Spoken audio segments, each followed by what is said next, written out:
सबसे पहले मैं परमेश्वर का धन्यवाद देता हूँ कि उसने हम सबको ये मौका दिया है कि हम उसकी दाखबारी में पाए जाते हैं। धन्यवाद देना चाहता हूँ पास्टर विलियम बट्टी का, जिन्होंने मुझे इनवाइट किया कि मैं आज का साबत आपके साथ में सेलिब्रेट कर सकूं। और मैंने साब स्कूल लेसन में आपके में शरीक हुआ, और उसके बाद जो फादर्स के बारे में अच्छी बातें हुई, दुआएं हुई, हर एक के लिए मैं परमेश्वर का धन्यवाद करना चाहता हूँ।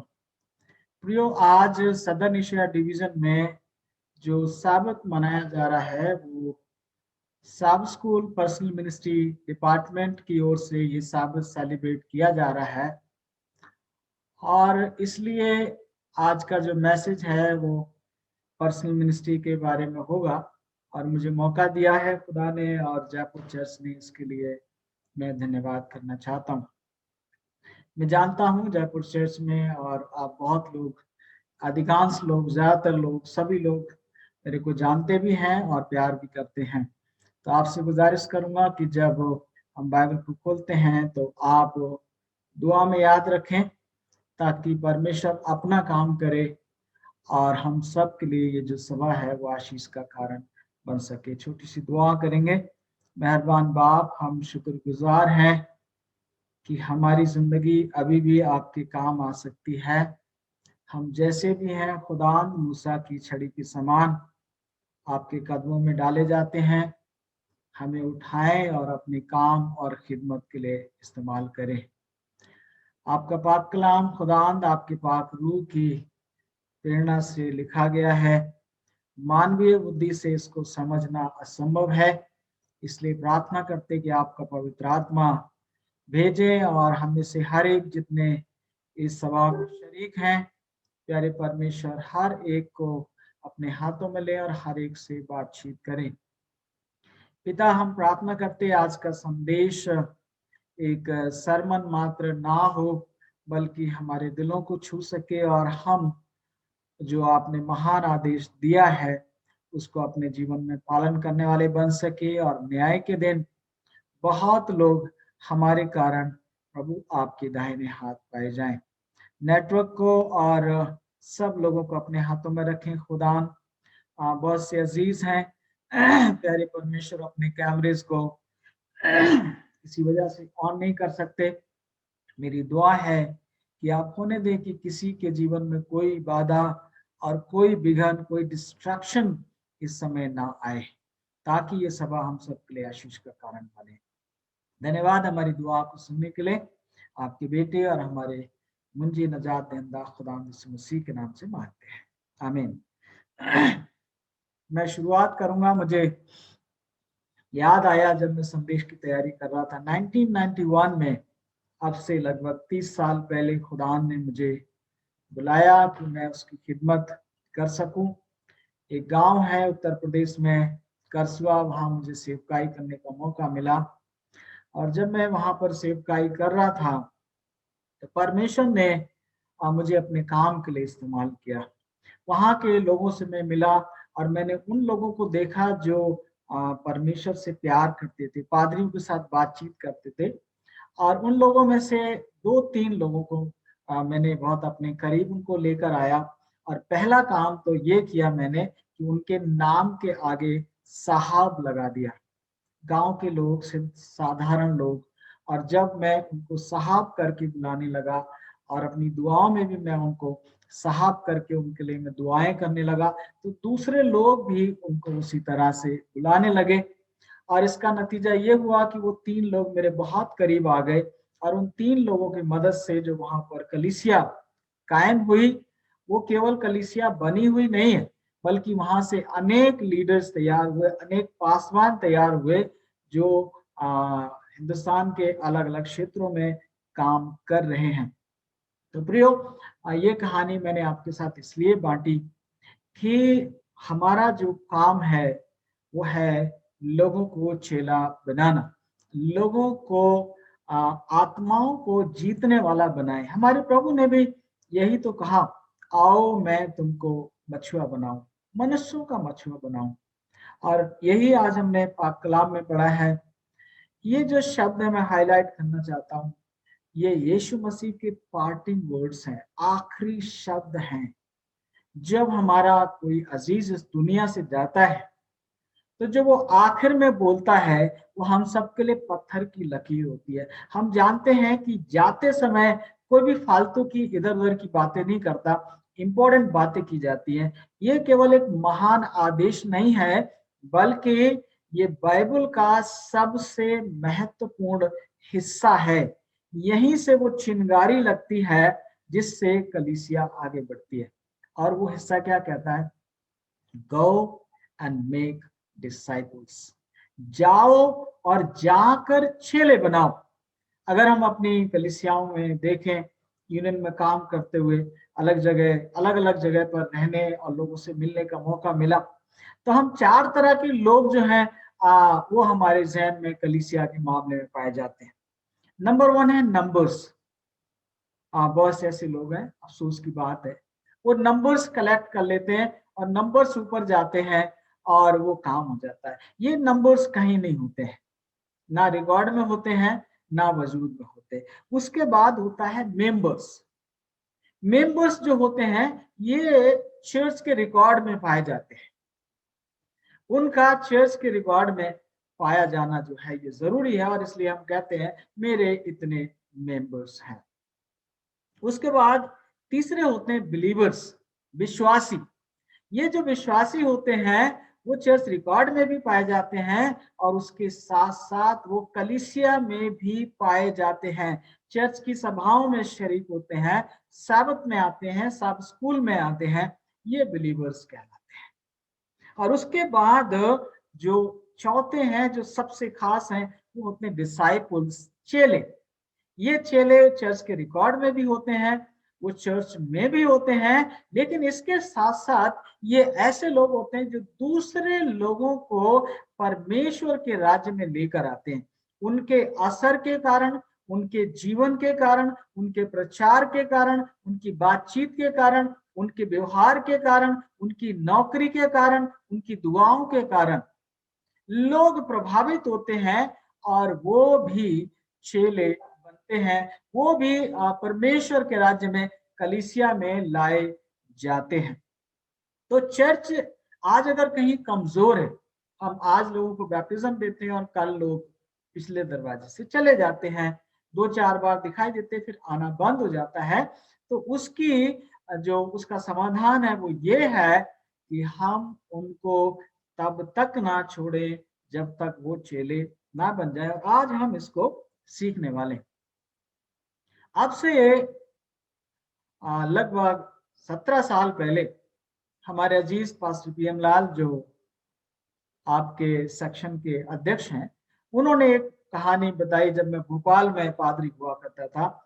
और वो कहानी मैंने बहुत जगह बताई और आपने वो कहानी सुनी होगी, लेकिन आप मुझे अनुमति दें कि वो कहानी मैं आपके साथ शेयर करना चाहता हूँ। उन्होंने बताया कि एक चर्च में जो पादरी साहब थे अपनी कलीसिया को प्रोत्साहित कर रहे थे, उनको एनकरेज कर रहे थे कि हम में से हर एक को सेवकाई करना चाहिए, हम में से हर एक को चेले बनाने के लिए सक्रिय हो जाना चाहिए।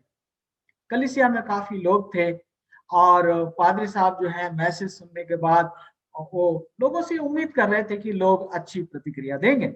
उन्होंने कहा भी जो भी सुसमाचार कार्य में सक्रिय भूमिका निभाना चाहता है वो सभा के बाद मेरे से मुलाकात कर सकता है। जब पादरी साहब चर्च के दरवाजे पर लोगों को आखिरी बार उनको विश कर रहे थे, लोग जा रहे थे, तो जितने योग्य लोग थे, पढ़े लिखे लोग थे, वो कोई भी पादरी साहब से आंखें मिलाने को तैयार नहीं था और वो सब हाथ मिला के फॉर्मेलिटी करके एक एक करके सारे चले गए। लेकिन क्या देखा कि एक बुजुर्ग आदमी, एक अनपढ़ आदमी अभी भी चर्च में है और वो नहीं गया। तो भाई साहब ने कहा, अंकल आइए पानी वानी पिलाते हैं आपको, आपका घर जाने का इरादा नहीं है। तो उन्होंने कहा, पादी साहब जो आपने कहा वो मैंने बहुत गौर से सुना है और मैं चाहता हूं कि कल से मैं प्रभु के काम में लग जाऊं, सुसमाचार सुनाने के काम में लग जाऊं। तो पादी साहब मन में हंसे और कहने लगे, जब पढ़े लिखे योग्य लोग कोई नहीं रुके हैं तो ये बेचारा क्या करेगा। लेकिन वो बुजुर्ग बहुत ही गंभीर थे और उन्होंने कहा भाई साहब आप मुझे कुछ दीजिए और मैं यूं ही जाने वाला नहीं हूं, मुझे आप बताइए। फादर साहब ने उस अनपढ़ आदमी को टालने की बहुत कोशिश की, लेकिन जब वो नहीं टले तो भाई साहब ने कुछ लिटरेचर, कुछ साहित्य, कुछ पर्चे उठाए और उठाकर उनके हाथ में रख दिए। बोले ले जाइए और ले जाकर आप उनको क्या करिए, बांटिए। लेकिन जैसे ही वो साहित्य उनके हाथ में रखा, बुजुर्ग ने घुटने टेक दिए और उन्होंने कहा पादरी साहब आप मेरे लिए दुआ करिए। अब पादरी को लगने लगा कि ये बुड्ढा सचमुच सीरियस है, तो भाई साहब ने घुटने टेक कर उसके लिए प्रार्थना की। अगले दिन वो बुजुर्ग जो है उसने अपने आप को तैयार किया और उसने अपना बैग उठाया, उसमें लिटरेचर रखा और दुआ करके वो निकल पड़ा। और वो कहने लगा परमेश्वर मैं नहीं जानता हूं वो काम करना जो आप मुझसे चाहते हैं मैं करूं, लेकिन मैं तैयार हूं, मैं उपलब्ध हूं। Father I am available. पिता मैं उपलब्ध हूं, मैं योग्य नहीं हूं, मैं सक्षम नहीं हूं, मैं पढ़ा लिखा नहीं हूं, मैं कुछ जानता नहीं हूं, अब तक मैंने कुछ नहीं किया है, लेकिन मैं उपलब्ध हूं, आप मुझे इस्तेमाल करें। और ये प्रार्थना करके वो घर से निकल पड़े। जाते जाते एक गांव से जब वो जा रहे थे, एक चौपाल में उन्होंने देखा कुछ लोग बैठे हुए। इन्होंने उनको नमस्ते किया, दुआ सलाम किया और कहने लगे आप लोग तो पढ़े लिखे लगते हैं, क्या मैं आपके साथ बैठ सकता हूँ? हाँ बैठ जाइए, क्या बात है। बैठने के बाद इन्होंने धीरे धीरे वहां पर कुछ जवान से थे उनसे बातचीत करना शुरू किया और फिर उनसे पूछा आप पढ़े लिखे, क्या आप मेरी मदद कर सकते हैं? अरे क्या मदद करनी बताइए। मेरे पास एक किताब है, एक पर्चा है और इस पर्चे में क्या लिखा मुझे पता नहीं है, तो क्या आप पढ़ सकते हैं, मेरे लिए पढ़ सकते हैं? आप क्या मुझे बता सकते हैं इसमें क्या लिखा? और बुजुर्ग ने एक पर्चा निकाला, एक ट्रैक्स निकाला और उस जवान के हाथ में दे दिया। और वो जवान उसमें बाइबल के वचन अलग अलग लिखे हुए। मत डर मैं तेरे साथ हूँ, दर दर मत ताक मैं तेरा परमेश्वर हूँ, मैं तुझे दृढ़ करूंगा, मैं तेरी सहायता करूंगा और अपने धर्म में दाहिने हाथ से मैं तुझे संभाल लूंगा। परमेश्वर ने जगत से ऐसा प्रेम किया कि उसने अपना इकलौता पुत्र दे दिया ताकि जो कोई उस पर विश्वास करे वो नाश ना हो परंतु अनंत जीवन पाए। वो बुजुर्ग इस तरह से सुन रहा था। दो चार वचन पढ़ने के बाद पूछने लगा आपकी समझ में आया? क्या मतलब? अरे मतलब ये है जो आप पढ़ रहे हैं वो आपके कुछ दिमाग में घुसा? बोले नहीं कुछ ज्यादा तो नहीं। तो अगर ज्यादा समझना है तो खातीपुरा में ऑफिसर्स कैंपस में हमारा ये चर्च है और हमारे इस पर्चे में हमारे पादरी साहब का मोबाइल नंबर है, कांटेक्ट नंबर है और ये सभा का टाइम है। आप सैबत को वहां पहुंचिए, हमारे पादरी साहब आपको बताएंगे कि इसमें जो लिखा है उसका क्या। मेरे प्रियो, उस व्यक्ति के मदद से, उस व्यक्ति की गवाही के कारण बहुत से लोग कलीसिया में आए। सभा को अंत करते करते मैं आपको बताऊंगा कि आप भी ऐसा कुछ कर सकते हैं कि आप भी आत्माओं को जीत सकते हैं।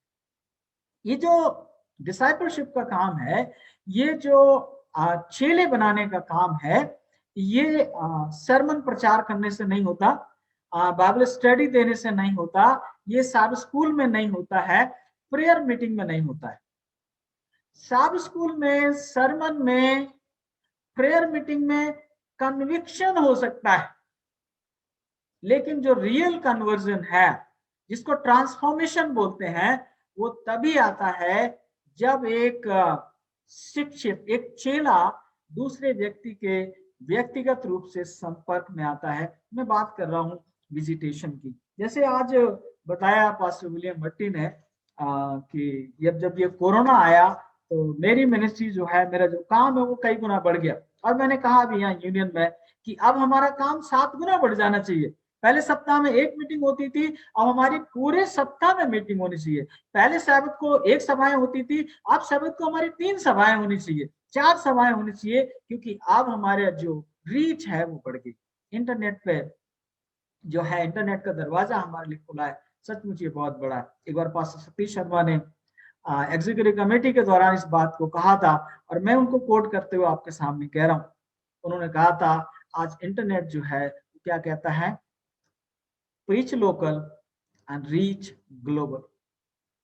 कल पास्टर आर भारती बता रहे थे कि ये जो आप ऑनलाइन प्रीचिंग कर रहे हैं, आपके ना रहने के बाद भी ये प्रीचिंग होती रहेगी। वाह माय गॉड, शैतान ने हमको लिमिट करने की कोशिश किया, लिमिटेड करने की कोशिश किया, और परमिशन ने हमको अनलिमिटेड कर दिया। विजिटेशन की बात हो रही है। ये विजिटेशन के आज हमारे पास ज्यादा जरिए हैं। हम घर बैठे बैठे एक दिन में पहले 20 परिवारों को विजिट करते थे, और आज अगर हम चाहें तो 40 परिवारों को हम विजिट कर सकते हैं। आमने सामने उनको देख सकते हैं, उनसे बातचीत कर सकते हैं, उनके लिए दुआएं कर सकते हैं, उनकी काउंसलिंग कर सकते हैं, उनके सवालों के जवाब दे सकते हैं। अब तो काम को बढ़ाने का जिक्र है, समय है मेरे प्रियो। तो इसको करना कैसे है? बाइबल ये बताती है, इसका शुरुआत परमेश्वर करता है।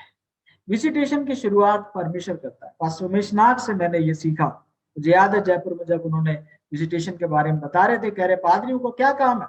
पादरियों का 3 काम बताओ, क्या काम है? Visitation, visitation, visitation.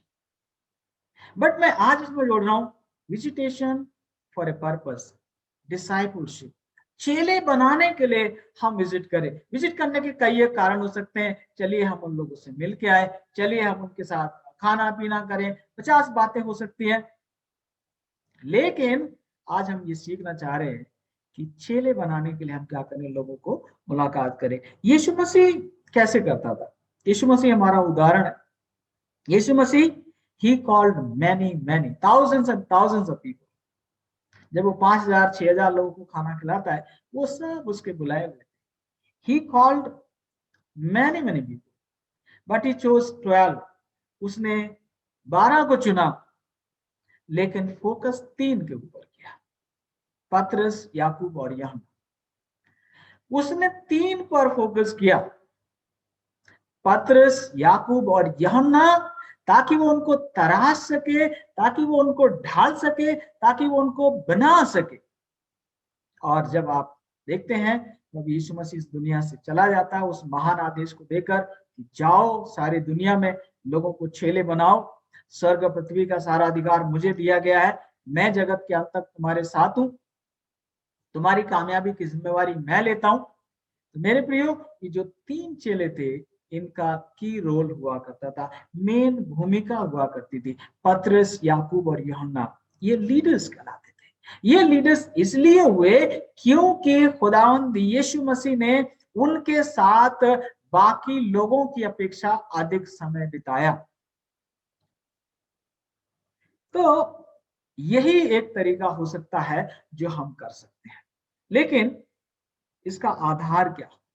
यीशु मसीह जो है वो हमसे क्या कहता है? अगर हम यूहन्ना उसका 13 अध्याय और 15 पद पढ़े, मैं आपके साथ पढ़ लेता हूँ। यूहन्ना 13 अध्याय और उसका 15 पद तो देखिए। 13 अध्याय और उसका 15 पद में क्या लिखा हुआ है? क्योंकि मैंने तुम्हें नमूना दिखा दिया है, जैसा मैंने तुम्हारे साथ किया वैसा ही तुम भी करो। Do as I did. आज बहुत प्रीचिंग होती है, ये करो, वो करो, ऐसा करो, वैसा करो। लेकिन ऐसे लोगों की कमी है जो ये कह सके। अभी बहन अतिका गवाही दे रही थी, I love what she said, क्योंकि उसमें सच्चाई है। ऐसे प्रचारकों की कमी है, माइनॉरिटी में है, जो ये कह सके अपने बच्चों से, अपनी कलीसियाओं से, अपने लोगों से, जैसा तुम मुझे करते हुए देख रहे हो वैसा करो। और यही यीशु मसीह यूहन्ना 13 की 34 में कहता है, मैं तुम्हें एक नई आज्ञा देता हूं। आज्ञा ये नई कहां से होगी? प्रेम करने की आज्ञा नई तो नहीं, बहुत पुरानी थी, अपने पड़ोसी से प्रेम करना। लेकिन इसमें नई आज्ञा ये इसलिए है, यीशु मसीह कहता है मैं तुम्हें एक नई आज्ञा देता हूं, एक दूसरे से प्रेम रखो, जैसा मैंने तुमसे प्रेम किया है वैसा ही। Love as I have loved you. वैसा प्रेम करो जैसा मैंने तुमसे किया। जब हम किसी को चेला बनाना चाहते हैं, उसको डिसाइपल बनाना चाहते हैं, एक्टिव चर्च मेंबर बनाना चाहते हैं, तो वहां हमारे पास ये कहने के लिए हो, ये दिखाने के लिए हो, देखो जैसे मैं करता हूं ऐसे कर। जब मैं सेवकाई में आया, पास्टर एसपी चंद, ऐसे बहुत महान लोग जो यूनियन में हुआ करते थे, उन्होंने मेरे को ट्रेनिंग दी, 1.5 दिन की मेरी ट्रेनिंग है। और उसमें एक बात जो उन्होंने बताई थी वो मुझे याद है। उन्होंने कहा था, जवानों, तुम्हारे पास कोई पावर नहीं है, तुम्हारे पास डिग्री नहीं है, तुम्हारे पास पैसा नहीं है, तुम्हारे पास शिक्षा नहीं है, तुम्हारे पास योग्यता नहीं है। अक्सर तुम पैदल चलोगे, छोटे घर में रहोगे, कई बार भूखे और प्यासे रहोगे, लेकिन एक चीज है जो तुम्हें पावर देगी, और वो है तुम्हारा कैरेक्टर। तुम्हारा चरित्र ही तुम्हारी ताकत बनेगी। और मैंने खुदा के फजल से उसको अपने जीवन में अपनाया, और 30 साल की सेवकाई में पीछे मुड़कर मैं देख सकता हूं कि मेरे परमेश्वर ने कहीं मुझे लज्जित नहीं होने दिया। लोगों ने बहुत आरोप लगाए, लेकिन ऐसा एक भी आरोप नहीं लगाया गया कि बरकत ने ये काम ऐसा किया है जिससे चर्च को नुकसान पहुंचा है। इसका नमूना गलत है, इसका उदाहरण गलत है। और मेरे प्रियो, काश परमेश्वर करे कि हम में से हर एक जन, केवल पादरी नहीं, हर एक हम ये कह सके, डू एज आई डू, तुम वैसा करो जैसा मैं करता हूं। क्योंकि लोग वो नहीं करते जो वो सुनते हैं, लोग वो नहीं करते जो वो देखते हैं, लोग वो भी नहीं करते जो उनसे करने के लिए कहा जाता है। मैं रिपीट करूं, लोग वो नहीं करते जो सुनते हैं, लोग वो नहीं करते जो देखते हैं, लोग वो नहीं करते जो उनसे कहा जाता है, लोग वो करते हैं जो हमें करते हुए देखते हैं। और यीशु मसीह ने अपनी सेवकाई में यही दिखाया, pray as I pray, love as I love, give as I give, support as I support. ऐसे लोगों को प्रोत्साहित करो जैसे मैं कर रहा हूं। आज कलीसिया को अगर बहुत आगे जाना है, मसीह की मुलाकात के लिए तैयार होना है, आज हमारे हर एक चर्च मेंबर के सामने ये अवसर और सौभाग्य है कि हम अपने आप को तैयार करें, अपने बच्चों से कह सके, लोगों से कह सके, लोग पूछे तो हम कह सके, जैसा तुम मुझे कर रहे देख रहे हो बस ऐसे ही करो। पौलुस ने भी ऐसे ही कहा। पौलुस ने कहा, follow me as I follow my lord. जिस तरह से मैं अपने मसीह के पीछे चलता हूं, तुम क्या करो, मेरे पीछे चलो। प्रेरितों ने इसको कैसे किया? यीशु मसीह का नमूना देखा। प्रेरितों ने, अगर हम प्रेरितों काम 2 अध्याय उसका 46 और 47 पद पढ़ ले, तो यहाँ पर हमको पता चलता है कि प्रेरित लोग क्या करते थे। डिसाइपल्स बनाने के लिए, चेले बनाने के लिए वो क्या करते थे। 46 और 47 वर्ष में पढ़ रहा हूँ प्रेरितों काम 2 की। वे प्रतिदिन एक मन होकर मंदिर में इकट्ठे होते थे और घर घर रोटी तोड़ते हुए आनंद और मन की सिधाई से भोजन किया करते थे और परमेश्वर की स्तुति करते थे, और सब लोग उनसे प्रसन्न थे, और जो उद्धार पाते थे उनको प्रभु प्रतिदिन उनमें मिला दिया करता था। ये प्रेरितों का तरीका था, मंदिर में जाना, आराधना करना, वर्शिप करना, सीखना।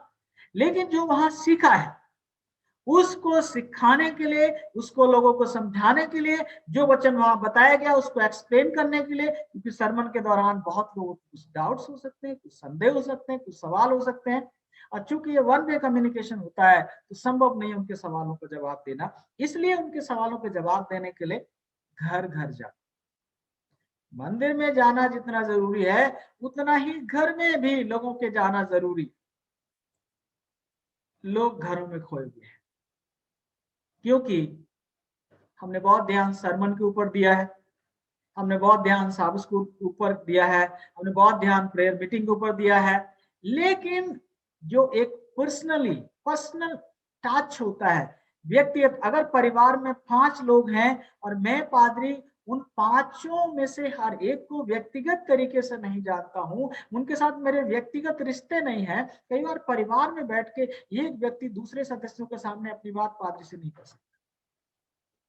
जब तक वो पर्सनल टच नहीं है तब तक कुछ नहीं होता। और चेले इसको करते थे, प्रतिदिन मंदिर में इकट्ठे होते थे और वो घर घर, not in a particular house, हर एक दिन अलग अलग घरों में वो इकट्ठे होते थे ताकि वो क्या कर सकें, साथ साथ भोजन करें। मैं सोचता हूं शायद हर बार ये संभव नहीं होगा कि जहां हम जमा हुए वो भोजन का इंतजाम कर सके, पॉटलक एक बहुत अच्छा ऑप्शन है। लोग अपने अपने घर से ले आए जो भी, चलो भाई उनके घर में जमा होंगे और वहीं पर हम संगति करेंगे, सहभागिता करेंगे, क्वेश्चन का अध्ययन करेंगे, एक दूसरे के लिए प्रार्थना करेंगे, लोगों को बोलने का मौका देंगे ताकि उनकी डाउट्स क्लियर हो सके और वो आगे बढ़ सके। ये काम करने के लिए टीम का होना बहुत जरूरी है। फिर से मैं रिपीट करूंगा, टीम का होना जरूरी है। और ये याद रखना है कि कन्विक्शन सरमन के दौरान हो सकता है, लेकिन ट्रांसफॉर्मेशन तभी होगा जब हम उस व्यक्ति के साथ समय बिताएंगे।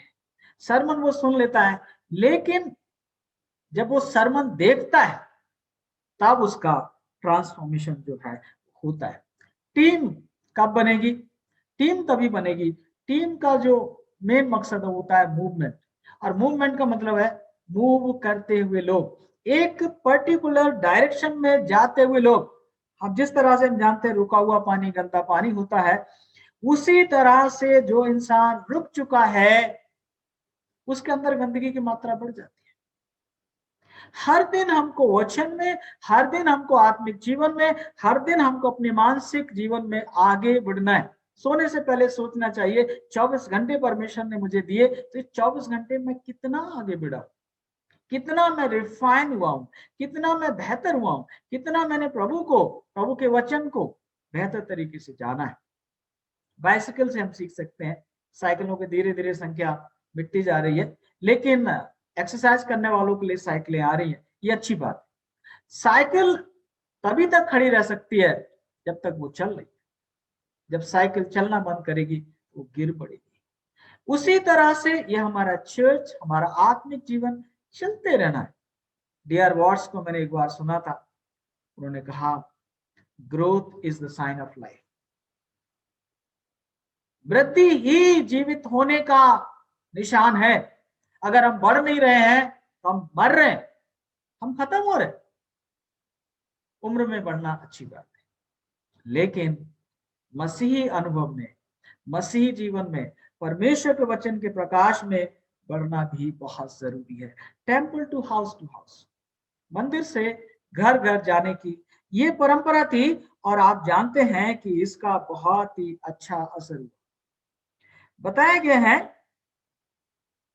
कि हर दिन प्रभु उन लोगों को उनके साथ जोड़ देता था जो ईमान लाते थे।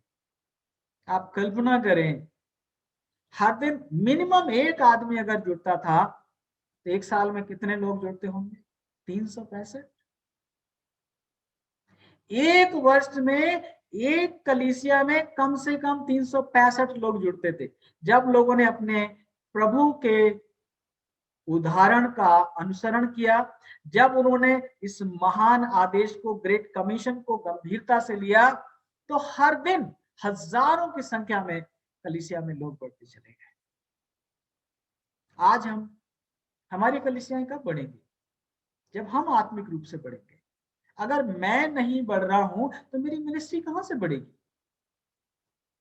आज हमको ये देखना है, अगर हम लीडर हैं या हम परिवार के मुखिया हैं या हम जहां भी काम कर रहे हैं, अगर हमारी सैलरी नहीं बढ़ रही, हमारे बेनिफिट नहीं बढ़ रहे, हमारी आशीषें नहीं बढ़ रही, तो हम ये पूछें कि हम खुद कितना बढ़ रहे हैं, हम खुद अपने आप को कितना इंप्रूव कर रहे हैं, कितना कुछ हम नया सीख रहे हैं जो हमारी सेवकाई के लिए जरूरी है। और जब ये हम करेंगे तभी होगा।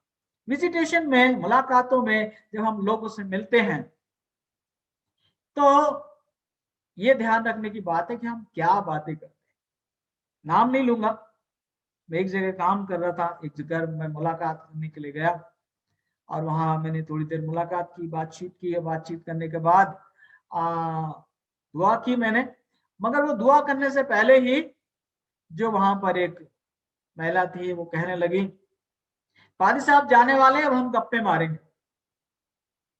वो चीज मेरे दिमाग में घुस गई। हम गप्पे मारने के लिए, हम किस मकसद के लिए जमा होते हैं? कई बार हमने अपने पासवान जवानों को देखा है, लोगों को देखा, हम मिलते हैं लोगों से, लोगों की बातें करते हैं। मैं तीन यहाँ पर तरह के लोग बातचीत के द्वारा कैसे पहचाना जाता है कौन कहाँ है। पतरस से उस दासी ने कहा, तेरी बोली तेरा भेद खोल देती है। बोलने से पता चलता है कि हम किसको प्यार करते हैं, हम क्या चाहते हैं। Foolish people talk about people, foolish people talk about people, लोगों के बारे में बात करते हैं। उनकी जुबान पर किसी ना किसी दूसरे इंसान का नाम होता है, जिससे या तो वो प्रसन्न है या फिर वो अप्रसन्न है। Common people talk about problem, आम लोग ये समस्या वो समस्या, आप चर्चाएं सुन लीजिए कहीं भी जाइए। Foolish people talk about people, common people talk about problem, but God's people talk about God, salvation, solution, growth, development. हम क्या बात करते हैं? ये संभव नहीं है कि मैं आपके घर आऊं और 3 घंटे की मुलाकात में मैं 2 घंटे और 55 मिनट तक मैं दुनिया की बातें करूं, लोगों की निंदा करूं, बुराई करूं, और 5 मिनट में आपसे कहूं आइए हम दुआ कर लें। उस दुआ का क्या असर होने वाला है? या 5 मिनट में आपको कोई बाइबल का वचन भी दूं तो क्या असर होने वाला है? कुछ असर नहीं होता है। हमें जो मुंह है केवल बोलने के लिए नहीं दिया गया है, इसके लिए भी दिया गया है कि हम क्या बोलें, कब बोलें, कैसे बोलें, कितना बोलें और कब चुप रहें। तब ही हम चेले बना पाए। कई बार क्या होता है, हम बहुत कुछ अच्छा करते हैं लेकिन हमारे मुंह पर, जुबान पर ऐसे कुछ शब्द आ जाते हैं, ऐसी कुछ बातें आ जाती हैं और वो क्या होती है, लोगों के लिए ठोकर का कारण बन जाते हैं। मेरे प्रियो, परमेश्वर ने हमें ये सौभाग्य दिया है कि हम इस मिनिस्ट्री में आगे बढ़ सकते हैं। हम इस मिनिस्ट्री में जो खुदा का काम है उसको हम अच्छी तरह से कर सकते हैं। मैं चाहता था कि हम ये सीखें कि पौलुस जो है इसको कैसे करता था। पौलुस का उदाहरण के लिए मैं आपके सामने एक आयत जो है पढ़ना चाहता हूँ। प्रेरितों के काम 20 का 20, प्रेरितों के काम 20 का 20। देखिए यहाँ क्या लिखा, और जो जो बातें तुम्हारे लाभ की थी उनको बताने और लोगों के सामने और घर घर सिखाने से कभी ना झिझका। पौलुस गवाही दे रहा है हर एक बात जो तुम्हारे लाभ की। अपने जब हम कलीसिया से मिलते हैं, हम चर्च लीडर्स, तो हमें देखना उनके लाभ की क्या बात है, कौन सी चीज है जो उनको आत्मिक रूप से मजबूत करेगी, कौन सी चीज है जो उनको परीक्षाओं को पर्यावंत करेगी, कौन सी चीजें जो उनके विश्वास को स्थिर करेगी, कौन सी चीजें हैं जो उनको प्रेरित करेगी। वो कह रहा है कि जो चीजें तुम्हारे लाभ की थी उनको मैं घर घर सुनाता रहा। और आज हमारे जीवन में यही है परमेश्वर जो हमसे चाहता है। मैं 5 मिनट में संदेश को समाप्त करने वाला हूं। हम कैसे कर सकते हैं, इसका क्या तरीका हो सकता है? 2-4 से बातें। Love makes a difference, nothing works without love. बिना प्रेम के कुछ नहीं होता। प्रेम शब्द को बाइबल से निकाल दीजिए, बाइबल का वजूद खत्म हो जाएगा। God is love. परमेश्वर केवल प्रेम नहीं करता, but he is love. Love, sacrificial love, आत्म बलिदान करने वाला प्रेम, प्रेम जो दूसरों को प्राथमिकता देता है, प्रेम जिसमें मैं नहीं पाई जाती, प्रेम जिसमें हम पाए जाते हैं, प्रेम जिसमें इंसान की कद्र होती है, वो कदर जो कदर परमेश्वर करता है। लेकिन ये प्रेम कहां से आएगा? ये प्रेम आने के लिए जरूरी है कि हम नजरिया बदलें। नजरिया बदलेंगे तो नजारे बदल जाते हैं। इस दुनिया को और हमारे आसपास जो लोग हैं उनको खुदा की नजर से देखना पड़ेगा। जब मैं इस संसार को परमेश्वर की नजर से देखता हूं तो मुझे चारों तरफ मेरे भाई और बहन नजर आते हैं, क्योंकि उनका बाप और मेरा बाप एक ही है। हो सकता है वो मेरे बाप को ना जानते हो सकता है वो मेरे यीशु मसीह को ना जानते हो, लेकिन मेरा यीशु मसीह तो उनको जानता है, मेरा परमेश्वर तो उनको जानता है। और इसलिए ये मेरे पास सौभाग्य है। बिली ग्राहम ने कभी कहा था, परमेश्वर का काम है न्याय करना, पवित्र आत्मा का काम है कन्विक्ट करना, और मेरा काम है प्रेम करना। प्रेम जब परमेश्वर का प्रेम मेरे जीवन से, आपके जीवन से बहेगा, तब लोगों के जीवन प्रभावित होंगे। प्रेम के बिना कुछ भी नहीं है। पहला कुरिन्थियों 13 हमने बहुत बार पढ़ा और बहुत बार प्रचार किया। जब प्रेम आता है तो पहली चीज शुरुआत होती है देना। प्रेम का मतलब देना है। जब प्रेम आता है तो हम दुआएं देते हैं। जब प्रेम आता है तो हम मुस्कुराहट देते हैं। जब प्रेम आता है तो हम प्रोत्साहन देते हैं। प्रेम आता है तो हम अपने कान देते हैं। जब प्रेम आता है तो अपना कंधा देते हैं। कल कोई मुझे कॉल कर रहा था, कह रहा भाई रोने का मन कर रहा है, काश मेरे पास कोई कंधा होता इसमें मैं सर रख के रो सकता। मेरे प्रियो, प्रेम का मतलब देना। देना। परमेश्वर ने जगत से ऐसा प्रेम किया कि उसने अपना इकलौता पुत्र दे दिया। देना अगर निकाल दिया जाए तो प्रेम फिर प्रेम नहीं रहेगा। प्रेम में लोगों को स्वीकार करना होता है, उनकी कमियों के बावजूद, उनकी खामियों के बावजूद भी, उनकी असक्षमता के बावजूद भी उनको स्वीकार करना होता है। फिर उनको प्रोत्साहित करना होता है, उनमें अच्छाइयां देखनी होती है, बुराइयां नहीं, अच्छाइयां देखनी होती हैं। उसके बाद उनको इनवाइट करना पड़ता है, इन्वॉल्व करना। तो जो हम कर रहे होते हैं, मैं ऐसे ही करता था उस गांव में, और जहां भी मैं गया हमेशा लोगों को साथ लेकर विजिट करता। मैंने जहां जहां पादरी का काम किया, और जो लोग चर्च में नहीं आते थे, तो चर्च के बाद मेरा ये पहला नियम रहा, घर बाद में जाना है, पहले वहां जाकर क्या करना है, मुलाकात करना है, देखना है अगर वहां पर कोई समस्या है, कोई बीमारी है, कोई तकलीफ है। परमेश्वर यही चाहता है कि हम प्रेम के साथ लोगों को चेले बनाए। फिर उनको इग्नाइट करना है, उनको ज्वलंत बनाना है, उनको तैयार करना है, एम्पावर करना है, उनको ताकत देनी, उनको सामर्थ्य देनी। यीशु मसीह कहता है स्वर्ग पृथ्वी का सारा अधिकार मुझे दिया गया, और ये अधिकार मैं तुम्हें दे रहा हूँ, सांपों और बिच्छुओं को कुचलने के लिए मैं अधिकार तुम्हें दे रहा हूँ। फिर उनको सुपरवाइज करना होता है।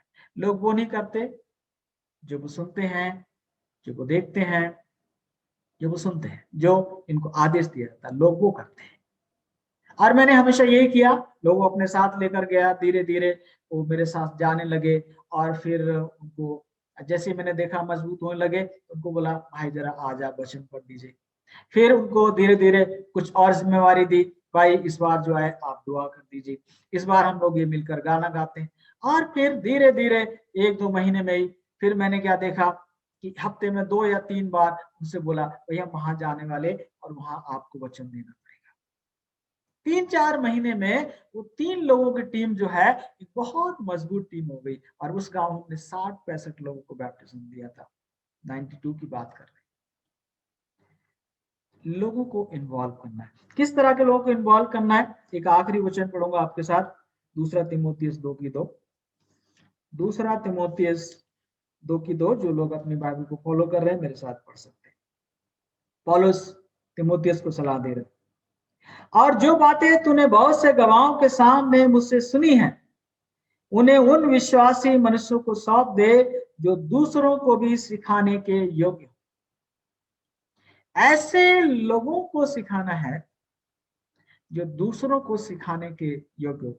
जब हम चर्च में लोगों को जिम्मेवारी देते हैं, उनको आगे बढ़ाते हैं, तो हमारे अलग अलग स्टैंडर्ड हो सकते हैं, अलग अलग हमारे ख्याल हो सकते हैं। और कई बार ये देखा गया है, हो जाता है कि हम उनकी आत्मिक क्षमताओं को हम नजरअंदाज करते हैं। आपको पता है प्रेरितों के काम में जो डीकन्स चुने गए थे 6 अध्याय में, उनमें एक ही बात देखी गई थी, उनके अंदर पवित्र आत्मा हो और वो बुद्धिमान हो,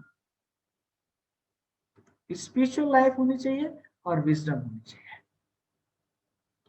हो सकता है उनकी एजुकेशन बहुत अच्छी ना हो सकता है उनकी अर्निंग बहुत अच्छी ना हो, लेकिन अगर उनकी एजुकेशन और अर्निंग भी बहुत अच्छी है, और उसके साथ उनके अंदर ये बुद्धि और पवित्र आत्मा भी है, तो सोने पर सुहागा है।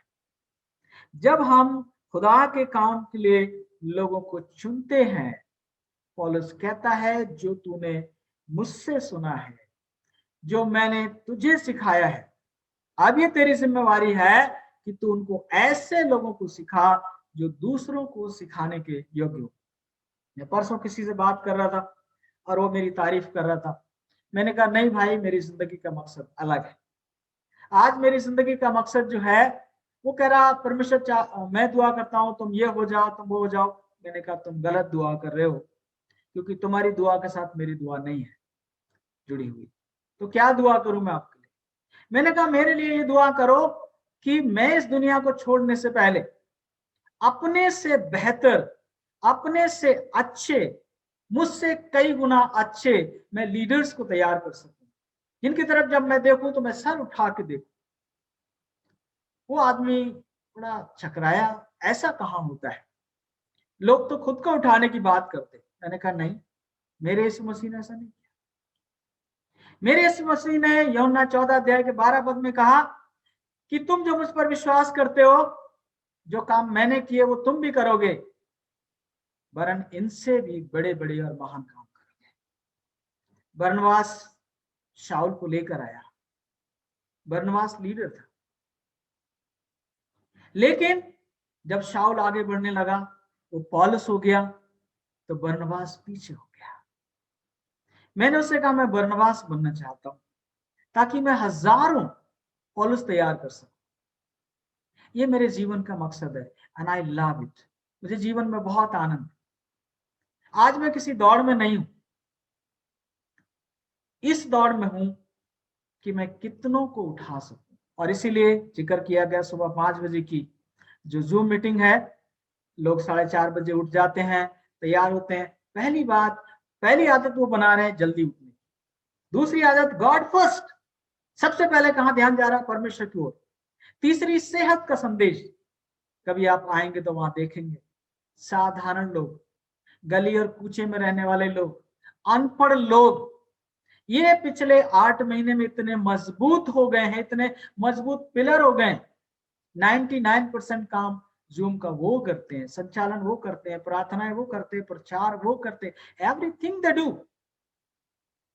और मेरा ये मकसद पूरा हो रहा है। कर्ज मुक्त और मर्ज मुक्त समाज को मैं देखना चाहता हूँ। मेरा ये मानना है कि अगर मैं बीमार हूं, मैं खुद अगर ब्लड प्रेशर की दवाई ले रहा हूं और मैं किसी के लिए दुआ करूं, तो दुआ पाखंड होती है। जब मेरा विश्वास खुद दवाइयों पर है, मैं किसी और का विश्वास मसीह पर कैसे दिला सकता हूं? मेरा ये भी मानना है कि अगर मैं कर्ज में हूं, मेरे ऊपर उधारी चढ़ी हुई है, तो मेरी गवाही मजबूत नहीं। एक बीमार इंसान और एक कर्ज में डूबा हुआ इंसान कभी भी एक सामर्थ्य गवाह नहीं बन सकता है। और परमेश्वर ऐसा कर रहा है। लोगों की डायबिटीज खत्म हो गई बहुत। अगर कल हमारा टेस्टिमनी का दिन है और मेरा मोबाइल नंबर हमारी जूम आईडी है, एनीबडी कैन ज्वाइन। मेरे प्रियो, परमेश्वर काम कर रहा है। आज आइए हम अपने जीवन का एक लक्ष्य बनाएं, एक मकसद बनाएं कि न्याय के दिन हम कितने लोगों को अपने चारों ओर देखना चाहते हैं। आज मैं आपको मिनिमम कोटा देना चाहता हूं। हमें प्रेयर कार्ड भेजे गए डिवीजन से और बहुत जल्द आपके पास वो पहुंचेंगे। वो प्रेयर कार्ड में आपको 5 लोगों के नाम लिखने हैं। मंडे के सामने एक नाम, ट्यूसडे के सामने दूसरा नाम, बुध के सामने तीसरा, बृहस्पति चौथा और शुक्र 5।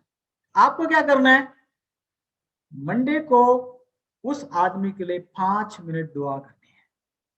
5 मिनट केवल उस व्यक्ति के लिए दुआ करनी, क्योंकि आपका मकसद यह है कि वो व्यक्ति चर्च में और परमेश्वर के घर में पाया जाए। मंगल को दूसरे व्यक्ति के लिए। इस तरह से फ्राइडे तक हमारे सारे लोगों ने 5-5 लोग चुने हुए। हम साबत को कलेक्टिवली दुआ करते हैं और संडे को उन सबको क्या करते हैं? कॉल करते हैं। वंस अ वीक उनको हम मुलाकात करते हैं, फोन पर हम उनसे बात करते हैं और इस तरह से परमेश्वर काम कर रहे हैं। मेरे प्रियो, चेले ही चेले बना सकते हैं। यीशु मसीह ने कहा मैं तुम्हें चेले बनाऊंगा, और जब वो चेले बन गए तो उसने कहा अब तुम जाओ दूसरों को चेले बनाओ। चेले बनाने के लिए मोटिवेशन केवल एक ही है, वो है प्रेम। प्रेम परमेश्वर ने किया है, इस प्रेम को दिल में ना सड़ने दे, इसको बहने दे। और जब ये प्रेम बहेगा तो बहुत लोग, और बहुत लोग नहीं तो कम से कम हम में से हर एक के साथ 5 लोग परमेश्वर के राज्य में पाए जाएंगे। प्रभु आप सबको आशीष दे। छोटी सी प्रार्थना करेंगे। महान प्रभु, वचन आपका है, बीज आपका है, इसे फलवंत करना, कन्विक्शन देना, लोगों को तैयार करना भी आपका काम है। मैं चाहता हूं प्रभु, मैंने अपनी दुर्बलता में अपना काम किया, शेष काम आप करें ताकि ये भी 100 गुना फल लाए और न्याय के दिन एक बड़ी फसल तैयार पाई जाए। दुआ सुनने के लिए धन्यवाद। यीशु मसीह के नाम से मांगते हैं, आमीन।